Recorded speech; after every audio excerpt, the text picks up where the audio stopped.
હવે વાત કરવી છે પ્રદૂષણ માફિયાઓની, કારણ કે પ્રદૂષણ માફિયાઓ એટલા બેફામ બન્યા છે કે જાણે કે તેમની ઉપર કોઈ તંત્ર જ નથી, જીપીસીબી નામની કોઈ સંસ્થા એક્ઝિસ્ટ જ નથી કરતી એ રીતે વાત સામે આવી છે રાજકોટના જેતપુરમાંથી. જેતપુરમાં પ્રદૂષણ માફિયા બેફામ બન્યા છે. લુણાગરા ગામ પાસેથી પસાર થતી ભાદર નદી એટલી પ્રદૂષિત બની છે કે દ્રશ્યો જોઈને લાગશે કે આ નદી છે કે ફીણ. ભાદર નદીમાં કેમિકલના કારણે નદીની ઉપર સફેદ ચાદર ફીણની પથરાઈ ગઈ હોય તેવા દ્રશ્યો સામે આવ્યા છે. કેમિકલ યુક્ત પાણી છોડવામાં આવતું હોય તેવા આક્ષેપો લોકો કરી રહ્યા છે. ચોમાસાનો સમય છે અને એ દરમિયાન પ્રદૂષિત પાણી નદીમાં છોડવામાં આવી રહ્યું છે, જેના કારણે ખેડૂતોને પાકમાં નુકસાનીની ભીતિ સતાવી રહી છે. ખેતીની જમીન બંજર બનતી હોય તેવો આક્ષેપ ખેડૂતોએ લગાવ્યો છે. સાથે જ પ્રદૂષિત પાણીથી જીવ સૃષ્ટિને નુકસાન થતું હોવાના પણ દાવા છે. માલધારીઓના માલ ઢોરને પણ રોગ થવાની ભીતિ છે. આ બાબતે જીપીસીબી કેમ કોઈ કાર્યવાહી નથી કરતી એ સવાલ ઉઠી રહ્યો છે. આ નદી ભાદર નદી છે. આ નદીની સ્થિતિ ઘણા વર્ષથી છે.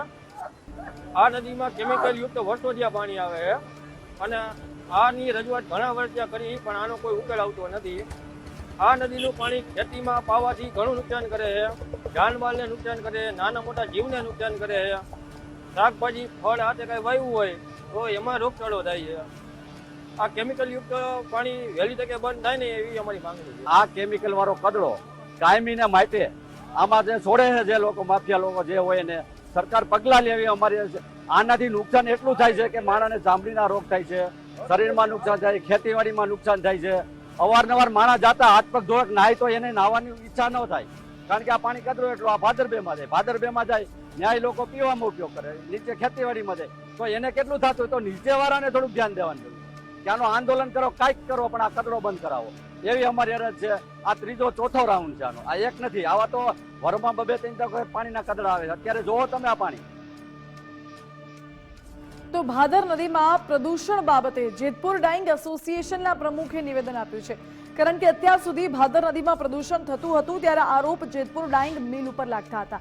ત્યારે જેતપુર ડાઇંગ એસોસિએશનના પ્રમુખનું કહેવું છે કે ડાઇંગ કારખાનાના યુનિટના પાણી ભાદર નદીમાં નથી જતા. તહેવારના કારણે જેતપુરના કારખાનાઓ પણ હાલ તો બંધ છે. ડાઇંગ કારખાનાના પાણી ટ્રીટમેન્ટ પ્લાન્ટમાં જાય છે. ગેરકાયદે ધોલાઈ ઘાટ ચાલે છે અને સોફરનું પાણી ભાદર નદીમાં જતું હોઈ શકે. ગેરકાયદે ધોલાઈ ઘાટના પગલે જેતપુર સાડી ઉદ્યોગ બદનામ થાય છે તેવું પણ કહ્યું. જીપીસીબીએ આવા ગેરકાયદે યુનિટો પર પગલાં ભરવા જોઈએ તેવું જયંતિભાઈએ કહ્યું. હવે જો જેતપુરમાં છેલ્લા 4 દિવસથી કારખાનાના તમામ બંધ છે, બધું યુનિટો જાહેર રજા જ છે. અને બીજી વાત એ છે કે અમારું પાણી તો બધાને ખબર છે કે ટેન્કર દ્વારા જ અમારું પાણી જાય છે. ભાદરમાં એક ટીપું અમારું પાણી અત્યારે નથી જતું. તો જે ત્યાં કેરાડી પાસે હોય ડાઉન સ્ટેપમાં ધોધ તો અહીંયા પડે છે પણ અહીંયા કોઈ ફીણ થતા નથી. તો એનો મતલબ એવો થયો કે પાણી અમારું નથી. અને જો એ ડાઉન સ્ટેપમાં કેરાડીમાં ધોધની અંદર જો કેમિકલયુક્ત પાણી આવતું હોય તો એ નીચેના વિસ્તારની અંદર અલીગલ ઘાટ ધોલાઈ થાય છે અને અલીગલ યુનિટો ચાલે છે. એ લોકો પાણી છોડતા હોય એ શક્યતા છે. એટલે ડાઇંગ એસોસિએશનના પ્રમુખે કહ્યું છે કે ગેરકાયદે ધોલાઈવાળા છે તે લોકો આ પાણી છોડે છે. જોકે વાદ વિવાદ વકર્યો છે. મારી સાથે આજ મુદ્દે સંવાદદાતા હરેશ ભાલિયા લાઈવ જોડાઈ ગયા છે. હરેશ, ભાદર નદીમાં પ્રદૂષણ આખરે પાપ કોનું, ડાઇંગ ઉદ્યોગનું કે પછી ગેરકાયદે ધોલાઈ ઘાટનું?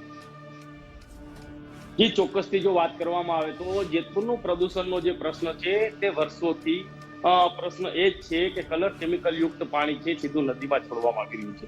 તેને લઈને વારંવાર વિવાદ છે તે થઈ રહ્યો છે. વારંવાર લોકો આવેદનપત્ર પણ આપી રહ્યા છે. ત્યારે જો વાત કરવા જઈએ તો જ્યારે ચોમાસું હોય છે ત્યારે જ આ પ્રકારના ભાદર નદીની અંદરમાં કેમિકલ યુક્ત પાણી આવે અને લુણાગરા ગામની બાજુમાં જે ભાદર નદી છે તેની અંદર જાણે કાશ્મીરનો નજારો હોય તેવો નજારો છે. જ્યારે આ ફીણા ઉઠતા હોય ત્યારે આજુબાજુના ગામના લોકો જોવા આવે છે કે આ નદીની અંદર શું થયું. પરંતુ આ જે નદી છે કલર કેમિકલ યુક્ત પાણી જે છોડવામાં આવે છે અમુક જે કલર કેમિકલ માફિયાઓ દ્વારા, તેને લઈને આ નદી છે તે પ્રદૂષિત થઈ રહી છે. ઘણા સમય પહેલા કઈ વાત કરી શકાય કે જે ભાદર નદી છે તેની બાજુમાં જે ગઠ્ઠાનું કારખાનું આવેલું છે તે કોઈ બહારના કારખાનેદાર જે કેમિકલ છે જુનાગઢનું તેનો ટ્રાકો લઈને ત્યાં ઠલવતા હતા તેવું પણ પકડાયું હતું અને તેનો પર્દાફાશ આજુબાજુના પાટીપરા ગામના લોકોએ કર્યો હતો.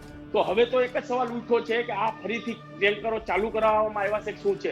બીજી વાત કે નદીની બાજુમાં એક ટાંકો પણ આવેલો છે કલર કેમિકલ યુક્તનો, તેમાંથી પણ પાણી જતું હોય તેવા પણ સવાલ છે. જ્યારે આ બાબતે આજુબાજુના ખેડૂતોને પૂછ્યું ત્યારે ખેડૂતો એમ કહી રહ્યા હતા કે જ્યારે ચોમાસું આવે છે તમને આશા હોય છે કે આ પાણી છે તે પિયત માટે કામ આવશે, પરંતુ આ પાણીથી અમારી જમીન છે તે બંજર બની જતી હોય છે.